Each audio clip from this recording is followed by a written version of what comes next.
اولاد اپنے ماں باپ کا حق ادا نہیں کر سکتی، لیکن اگر ایسا ہو کہ اولاد کلمہ گو مشرک کے گھر پیدا ہوئی ہو، تو یہ تو زیادہ تر یہی کچھ ہو رہا ہے، اور اس نے آگے چل کر ان میں دین حاصل کیا اور پھر شرک سے توبہ کر لی، اس کے بعد اس شخص نے گھر والوں پر حق کی دعوت پیش کی جس کی وجہ سے اس کے والدین کو مرنے سے پہلے شرک سے توبہ نصیب ہوئی، تو کیا اس اولاد نے ماں باپ کا حق ادا کر دیا؟ میں کیا کہتا ہوں جی، حق کیا، حق کا بھی حق ادا کر دیا، کیوں نہیں کیا؟ کسی شخص کو ہمیشہ کی جہنم سے بچا لیتے ہیں آپ، تو اس سے بڑا تو کوئی نہیں ہے احسان اس کے اوپر کر سکتے۔ بخاری مسلم دونوں میں حدیث ہے، غزوہ خیبر کے موقع پر سیدنا علی کو جب نبی علیہ السلام نے میدان جنگ میں بھیجا، اور ایسے میدان جنگ میں کہ جس میں کئی ایک مسلمانوں کی مہمات میں ناکامی ہو چکی تھی یہودیوں کے خلاف، تو حضور کا تو غصہ عروج پہ ہونا چاہیے تھا۔ آپ نے اس وقت بھی کہا کہ اے علی پہلے جا کے انہیں دعوت دینا، اگر تیری دعوت کی وجہ سے ایک بندے نے بھی حق قبول کر لیا تو تیرے لیے سرخ اونٹوں سے بہتر ہوگا۔ سرخ اونٹ آج بھی بہت مہنگا ہے، آج کی آپ سمجھ لیں جو مہنگی ترین گاڑی ہے، اور پھر آپ دیکھیں وہ صدقہ جاریہ تو ہے۔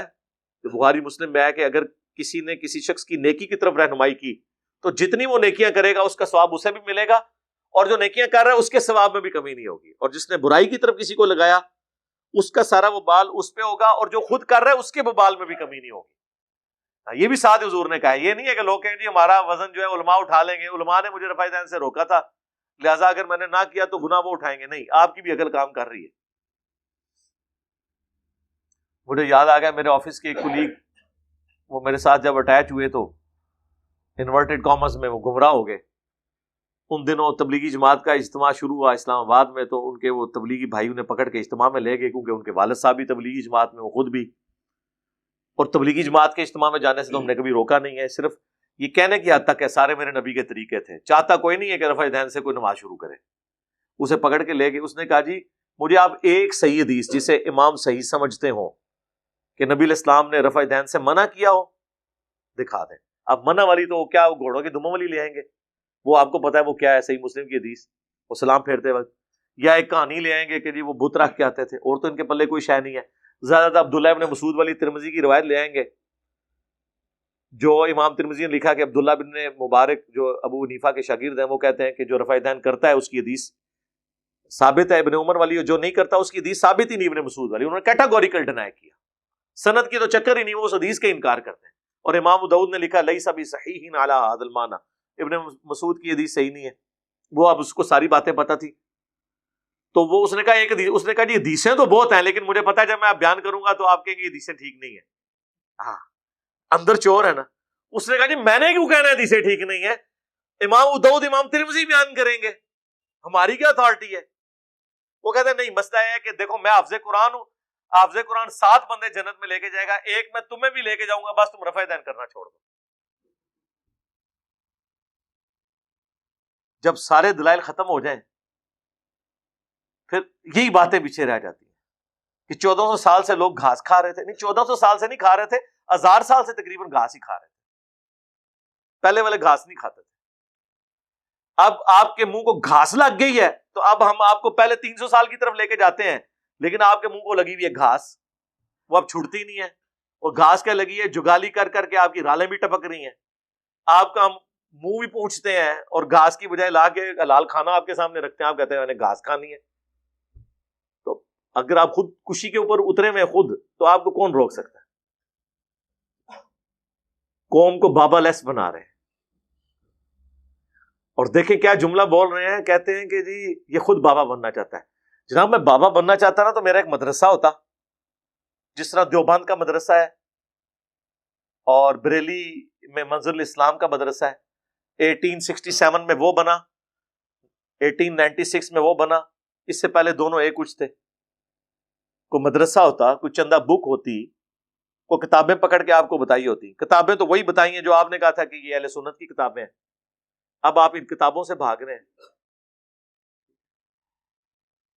ابھی وہ مفتی صاحب نے ایک انٹرویو دیا میسج ٹی وی کو نا، دیوبند کے، وہ سوال کرنے والے جو ہے نا عبد المتین بھائی، انہوں نے سوال کیا کہ مفتی صاحب یہ تو بات ماننی پڑے گی، انجینئر صاحب کی جو سپیکنگ پاور ہے اور وہ جو بات کرتے ہیں ہر چیز سکرین کے اوپر آتی ہے تو لوگ تو امپریس ہوتے ہیں، ٹھیک ہے، تو وہ تو چیزیں لوگوں کے سامنے ہیں، اس کے باوجود وہ آپ کے ساتھ نہیں بیٹھے جبکہ وہ اتنے دلائل بھی سامنے رکھتے ہیں. تو اس کی ریزن کیا ہے؟ اب یہ دو سوال تھے نا. پہلے سوال کا تو جواب ہونا چاہیے تھا کہ وہ اگر قرآن حدیث پیش کرتا ہے تو ہم بھی تو قرآن حدیث پیش کرتے ہیں. اس کا جواب انہوں نے دیا کہ خوارج بھی تو آیات پیش کرتے تھے. یہ جواب دیا. یعنی خوارج یہ آیات پیش کرتے تھے کہ حضرت علی حق پہ، بتائیں، یا خوارج وہ احادیث مانتے تھے جن میں حضرت علی کو حق پہ کہا گیا، یا وہ حضرت علی پہ کفر کا فتویٰ لگاتے تھے؟ تو ادھر جو بیٹھا ہوا ہے کیا وہ خارجیوں والا کام کر رہا ہے؟ وہ تو حضرت علی کا سپورٹر ہے. خارجی تو وہ ہیں جو حضرت علی کے مخالفین کی ٹھیکیداری کر رہے ہیں. سمجھ آ گئی؟ امیر شام کے جو سپورٹر ہیں خارجی تو وہ ہیں، اور خارجیوں کی بنیاد امیر شام ہے. آپ کو پتا ہے خوارج کا حضرت علی سے جھگڑا کوئی ذاتی نہیں تھا، وہ حضرت علی کے فوجی تھے.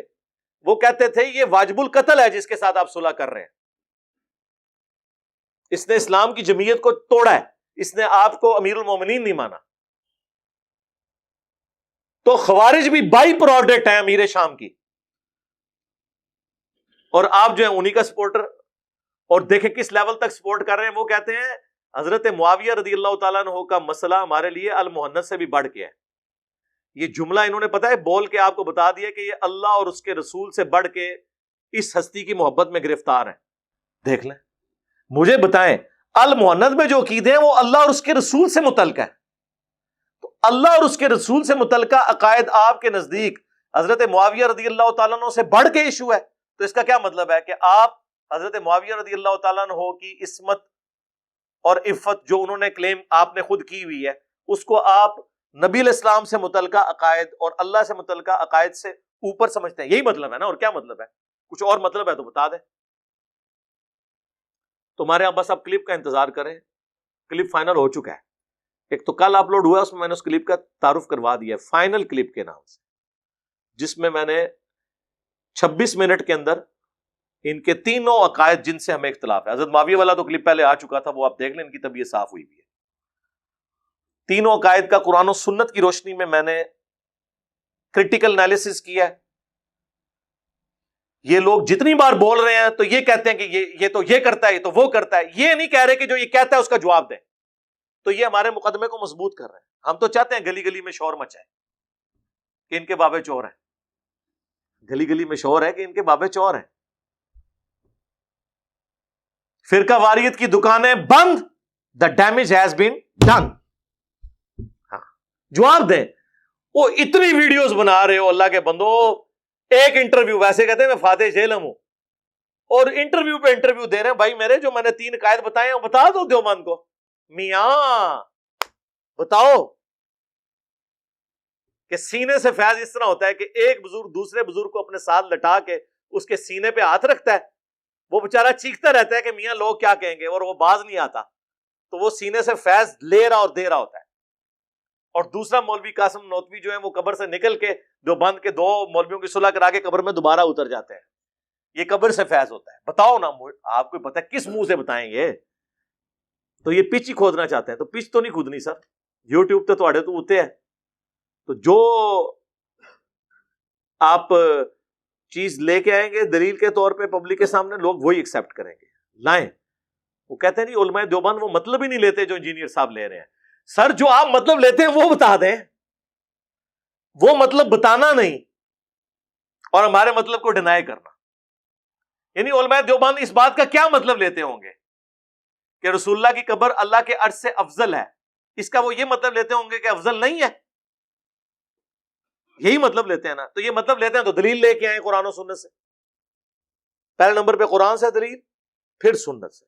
عقائد جو ہیں وہ نص قطعی سے ثابت ہونے چاہیے، قطعی الدلالہ ہونے چاہیے، ظنی الدلالہ نہیں. یہ کہتے ہیں جی بزرگوں نے لکھ دیا، جی فلاں بزرگ کو بھی کچھ کہے. یار پھر ہمیں کہہ رہے ہیں فلاں بزرگ کو بھی کچھ کہے. اور میرے بھائی جب ہم نے قرآن و سنت کے دلائل کی روشنی میں حضرت معاویہ رضی اللہ تعالیٰ عنہ، حضرت مغیرہ ابن شعبہ رضی اللہ تعالیٰ عنہ، حضرت عمرو بن عاص رضی اللہ تعالیٰ عنہ کے مولا علی رضی اللہ تعالیٰ عنہ علیہ السلام کے خروج ان کے خلاف جو انہوں نے کیا، اس کو جب ہم کنڈیم کر رہے ہیں تو بابے شاہی کوئی نہیں، بابوں کی دھونس کون سی؟ اپنے پاس رکھیں.